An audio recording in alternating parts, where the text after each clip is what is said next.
Using a surface from around the home, we're going to break down a variation on a classic exercise. This is the incline push-up. I'm using a table that's pushed up against a wall so it's nice and sturdy. If you have a heavy table, kitchen countertop is a great place to do this. If you don't have those, find a place on the wall.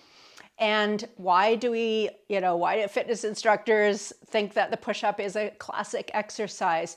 We're using the whole body. Primarily, we're using the chest muscles as we push away and our triceps, our arm muscles. We also have to engage the core. We're using hip muscles, we're using leg muscles. And you can just take a break throughout your day, find your surface, add some push-ups into your day. This is a great way to take care of your health, or come home from a walk, add a few push-ups.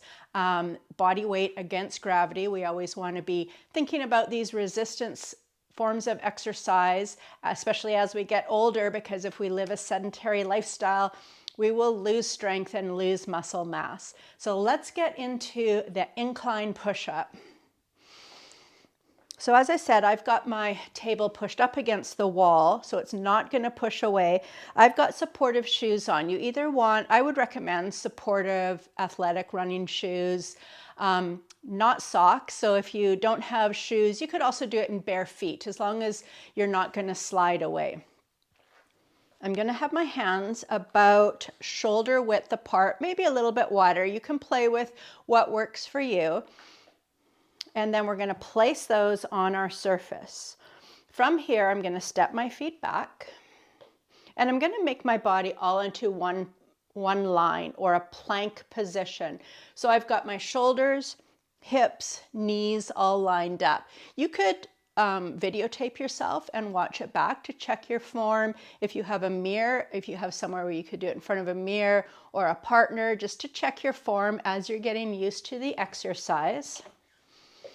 And then you play around with your foot position. If you bring your feet forward, it'll be a little less intense. And if you bring your feet back, it's going to be more intense. So play around with your spot, get that plank position, and then engage the core, slightly pulling the belly button, the navel towards the spine, little scoop of the lower abdominals. Keep the core engaged.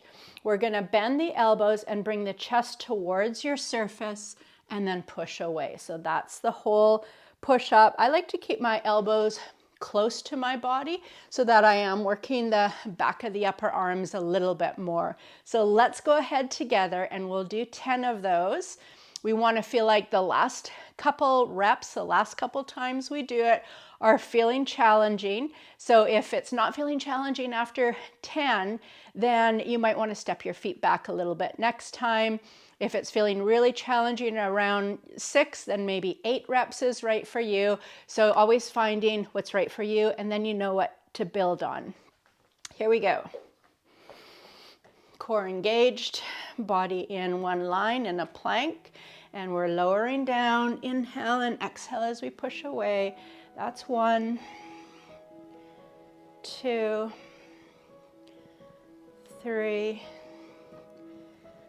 4, 5, 6, 7, 8, 9, 10. Yeah, those last 2, I had to really use my exhale to push myself up. So that is a great exercise for me, for strengthening. One of my goals this year is to do some more strength-based exercises. I'm so glad you joined me. So comment below. Let me know how you found that exercise. Did you do it on a wall or a kitchen countertop or a table? Where did you find to do this? And you can come back and repeat this. Use it as an exercise break. Let's add some more movement to our day. Take good care.